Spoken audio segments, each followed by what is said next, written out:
بسم اللہ الرحمن الرحیم۔ السلام علیکم یوزر، آج ہم ایک اور نئی ویڈیو کے ساتھ حاضر ہوئے ہیں کہ نماز سے کن اعضاء کی ورزش ہوتی ہے، کہ نماز سے کن کن اعضاء کے ورزش کرنے کا عمل جاری رہتا ہے۔ تو ہم اپنی ویڈیو کی جانب بڑھتے ہیں۔ حضور کریم صلی اللہ علیہ وآلہ وسلم نے فرمایا، بلا شبہ نماز میں شفا ہے۔ نماز تمام روحانی اور جسمانی عوارض کو شفا بخشتی ہے۔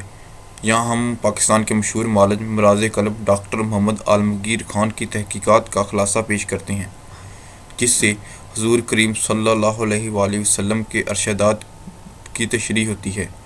تشریح اس اعتبار سے کہ ان کے کسی کلام کی تصدیق کی ضرورت نہیں، اور تشریح جس قدر کریں کم ہے۔ اللہ تعالیٰ نے 5 وقت کی نماز ہم مسلمانوں پر فرض کی ہے۔ نماز ایک طرف روحانی عروج عطا کرتی ہے، برائیوں سے نکال کر پاکیزگی بخشتی ہے، اور دوسری جانب جسمانی صحت کے لیے حد درجہ معاون ہے۔ کس طرح؟ جب انسان کی عمر زیادہ ہو جاتی ہے تو کولیسٹرول یعنی کہ چربی آہستہ آہستہ ہماری شریانوں میں جم جاتی ہے، اور وہ خون کی روانگی کو تنگ کر دیتی ہے، اور ان کی تنگی سے بے شمار عوارض لاحق ہو جاتی ہے، مثلاً ذیابیطس، بلڈ پریشر، فالج، شوگر، امراض قلب، بڑھاپا اور سو ہضم وغیرہ۔ ان چربی کی فراوانی کا بہترین تدارک ورزش ہے، اور سب سے اہم ورزش جو ہوتی ہے وہ نماز میں ہوتی ہے۔ اگر ہم نماز حضور کریم صلی اللہ علیہ وسلم کے ارشادات کے مطابق ادا کریں تو جسم کا کوئی عضو نہیں جس کی ورزش از خود بہترین طریقے پر نہ ہو جاتی ہو۔ مثلاً تکبیر اولیٰ، سب سے پہلے نیت باندھنے کے لیے جب کھڑے ہوتے ہیں، کوہنی کے تمام اضلاع، کوہنی اور کاندھے کے جوڑ حصہ لیتے ہیں۔ اس میں کوہنی اور کاندھے کے جوڑ حصہ لیتے ہیں، جس سے از خود دوران خون تیز ہو جاتا ہے۔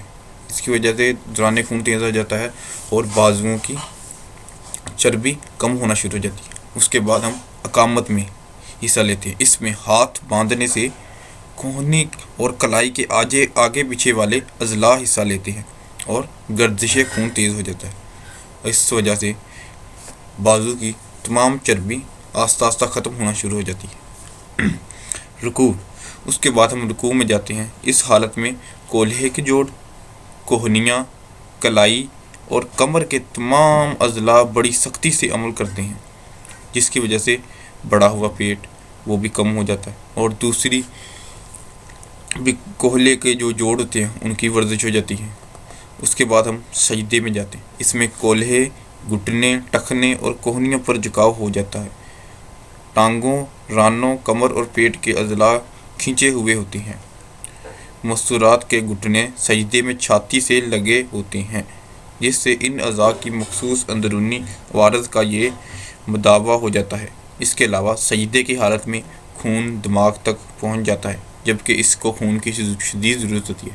دماغ کو خون کی اشد ضرورت ہوتی ہے۔ پورے دن میں کبھی بھی دماغ تک خون نہیں پہنچتا، لیکن جب ہم سجدے میں جاتے ہیں تو ڈائریکٹ دماغ تک خون پہنچتا ہے۔ اس کے بعد ہم تشہد کی حالت میں بیٹھ جاتے ہیں۔ اس حالت میں گھٹنے اور کولہے پر جھکاؤ ہوتا ہے۔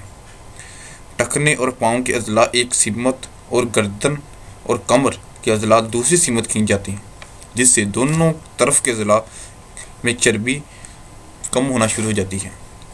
اس کے بعد ہم سلام پھیرتے ہیں۔ آخر میں سلام پھیرتے وقت گردن کے دونوں سمت کے اضلاع کام کرتے ہیں اور گردش خون خوب تیز کر دیتے ہیں۔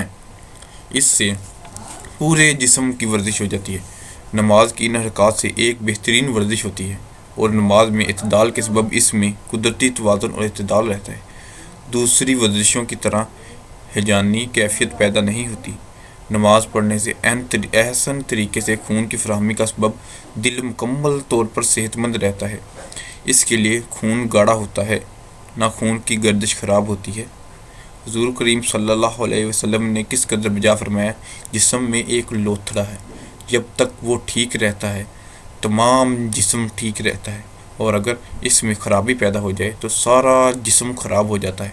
خوب سمجھ لو وہ دل ہے۔ حضور پاک صلی اللہ علیہ وسلم نے 2 مرتبہ فرمایا کہ خوب سمجھ لو، اور ہم پیچھے بھی بیان کر چکے ہیں کہ بلڈ پریشر کا بھی جو ہوتا ہے مسئلہ، یعنی امراض قلب، یعنی قلب کا جو جسے کہتے ہیں دل کا اٹیک ہو گیا، وہ بھی اسی وجہ سے ہوتا ہے، چربی کی جمنے کی وجہ سے۔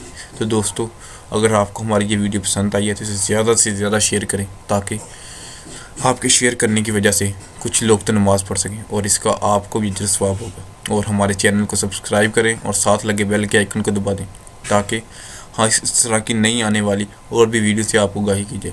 خدا حافظ۔